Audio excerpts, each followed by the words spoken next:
Because I don't. It's a building with no windows. Where there once were windows, there are slats of steel, barring it, and the doors are also slats of steel. There's one door with 3 eagles' heads with keyholes in them. And I whip out 3 keys. Okay. Let's go. I put the brown one in the right, the silver one in the top, and the gold one on the left. And which one do you turn? I start with bronze. Okay, so the bronze one, you see that the wings start to move and it changes shape. Okay, I go to the aluminum one.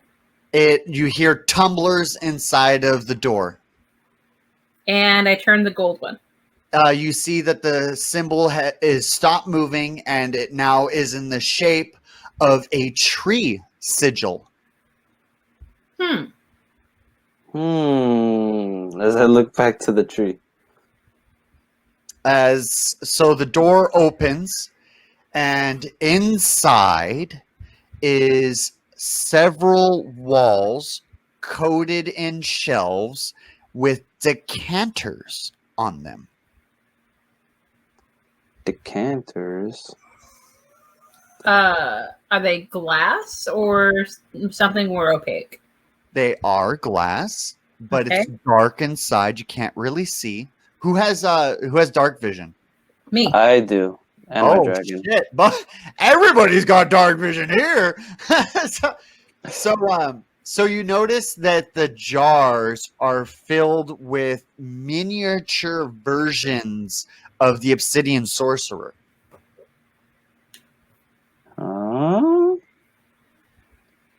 Weird. This place is funky.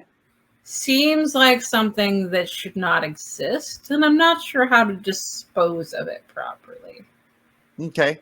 When you get to the very back, you notice that one of the decanters has a regular human inside of it.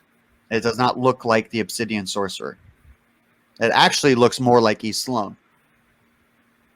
I pick up the decanter and I uncork it.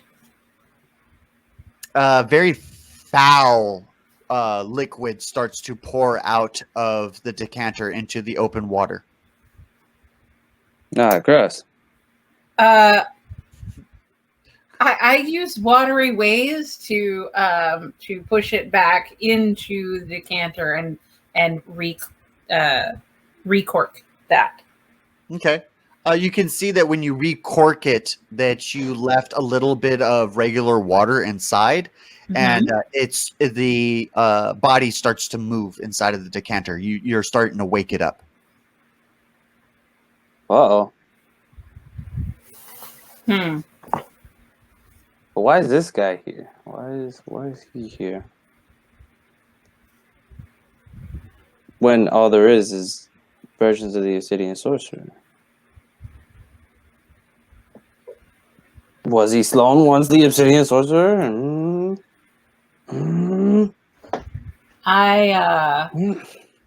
Or is the Obsidian Sorcerer? I think this is outside of my realm of. Sloan.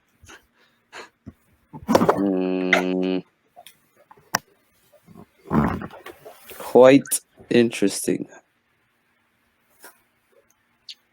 Much confusion. Aaron notices several large bins of schematics inside of several barrels, including a laboratory station underneath the vault. Wow. I think there's a laboratory under us. When you go over to it, there seems to be a staircase that leads to an elevator door. And both of you are standing in front of the elevator door at this moment in time. Shall we? I'll take the staircase. No. Right. The staircase leads you to the elevator door. Yeah, sure. Yeah. Okay. So you walk over and you notice that there's a thumbprint. scanner. I put my thumb on it. It does not work. It says error. I go outside It says to one of attempt, the and deceased specifically it says bodies. attempt number 1. I go outside to one of the deceased's bodies Okay. and bring back a thumb. Okay. So when you bring back the thumb, it says error, not high enough security level. Who would have the most security level? I think the flounder would have, right? He doesn't have a thumb though. Yeah. Weird. Maybe I think Maybe we his gotta. fin will work though. I mean, there's nothing of him left, though. Is the thing. There were a bunch of mob guys. You think maybe one of them might have? Nah, I don't think those guys are high enough security. I think maybe this guy in this jar, maybe his thumb will work on the thumb scanner. Look, I don't know if that's an evil East Loan or what, but it smelled really bad, and there's no telling what kind of curse this is. Let's go! And I smashed on the Let's floor. go. So you open the jar and you put the little baby hand on the scanner, and it works. It turns on, and the elevator doors open. Let's go! It worked. It all works out. Yeah. Right? Yeah. Right? Let's go! It's yeah. So when you get down into the laboratory, it's actually the elevator. So you get into the elevator, and the elevator doors close, and this really like quirky type of music goes off, like and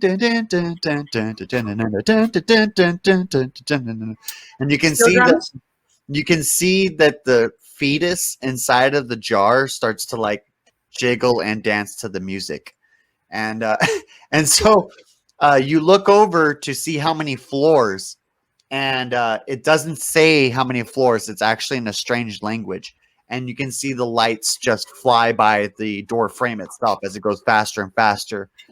You lower into the ground at such a pace that you start to lose gravity, and your feet glide off of the ground. Oh shit, man!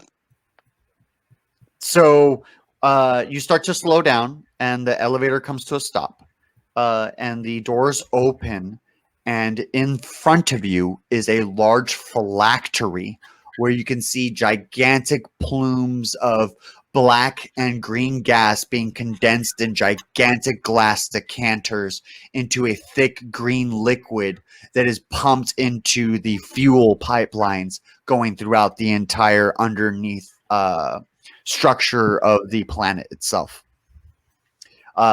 Several thousand scientists are walking around doing different variations of engineering and construction and lab work and all different types of things. And you notice, first off, they all have E. Sloan's face. Wow. What the balls?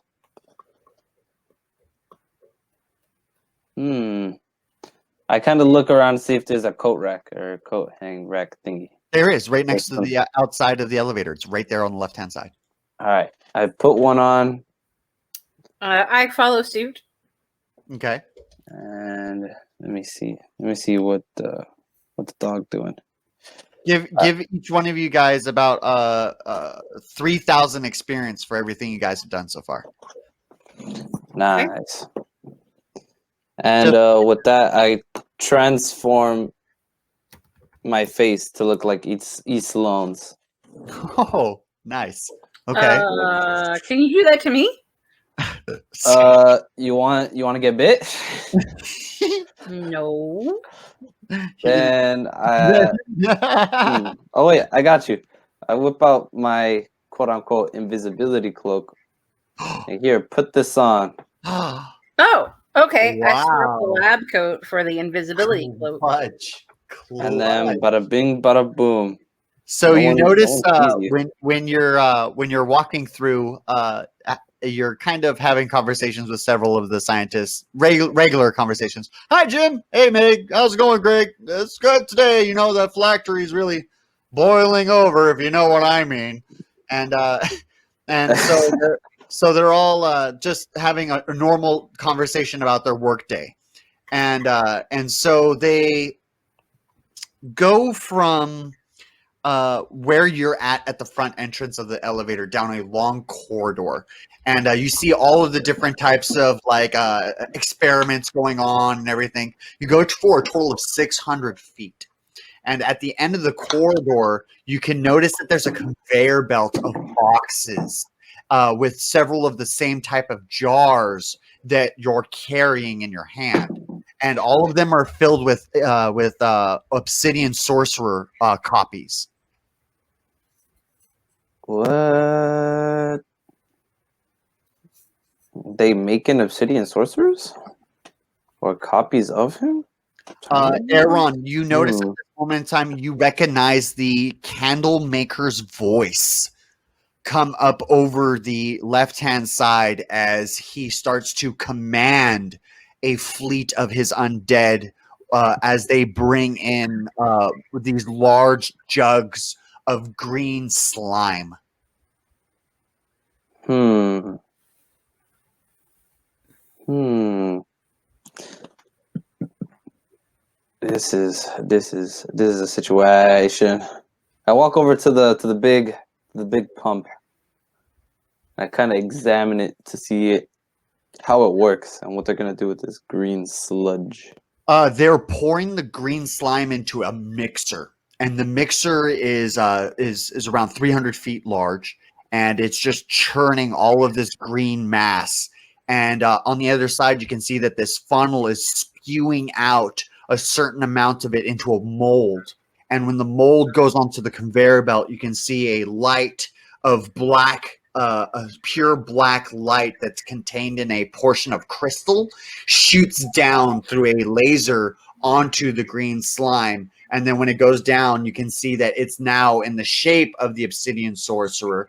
And then it goes down even further, and you can see that several of the undead are feeding portions of candle inside of the mouth and then shoving them into the canisters and then putting the canisters on the shelf. The shelf takes it off, and then it gets filled with the liquid, sealed off, and then dropped into the crates. The crates go off onto the conveyor belts that go out the end.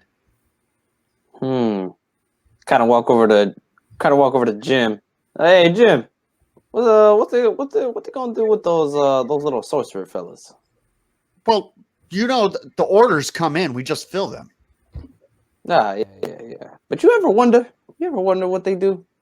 Sometimes I do. But remember, Greg, he wondered. It's just the silence becomes over both of you. Poor Greg. Well, I'll see you later, Jim. All right, try not to wonder now. Just this voice lives out in the distance. I walk over to the candle maker. It was like, "Hey, big fella, what you got going on over here?" Like, he looks at you. He's all like, "Why are you even talking to me? You need to go to your post." He's like, "Yeah, you're right. I just had to use a quick bathroom break, but I'm going back to my post right now. I'm just trying to see what's up with you, candle maker, Mister Candlemaker, sir, Mister Sir Candlemaker. Why are you doing all this?" So you go over to your post as you're cracking jokes, and like you just start to pull on some levers and try to do a performance check. Oh man, you already know. Performance through the roof. Hemlock, what are you doing during this interaction between Aaron? I am moving as silently as possible, just listening. Good. 16 plus 4, that's the 20. All right. So you look over at the guy to the left, and you're like, okay, he's pulling his lever every 2. All right. And then you look over to the person to your left, and you're like, oh, you press the buttons. Okay. All right. Okay. And you just get it down. You just get it down from looking around at the people around you. And you're like, hey, Mr. Candlemaker guy. Hey, I wonder things. Hey, I'm over here. I'm wondering what's going on. Yeah, Candlemaker, why are you doing all this, man? And you just see the crates go through a hole in the wall. It's like a square framed hole in the wall that the crates just go into. He's all like, I'm not responsible for where the crates go. I'm just responsible for bringing the candles. And he like turns around and he leaves with his undead as there's like several crates left over. Very interesting. Very interesting. And I'm kind of like, all right, Greg, I'm gonna leave you to it, Jim. All right, Tim. All right, little Rodney. I'm gonna see y'all in a bit, man. I gotta go to the bathroom. I have to pee. I'm gonna walk real. Hey, you. Yeah, you. You just finished this small clip. You want access to the full episode? Catch up with your adventurers on their exciting quest? Well, the only way to do that is to head on over to Odyssey. Link is in the box below. Hey, look at that. Got some boxes to the right. Twitch, Discord, Patreon, Facebook, and of course you're already watching us on YouTube. You can catch Whitefell DM at any one of these channels. This is the Whitefell DM, crafting your next adventure.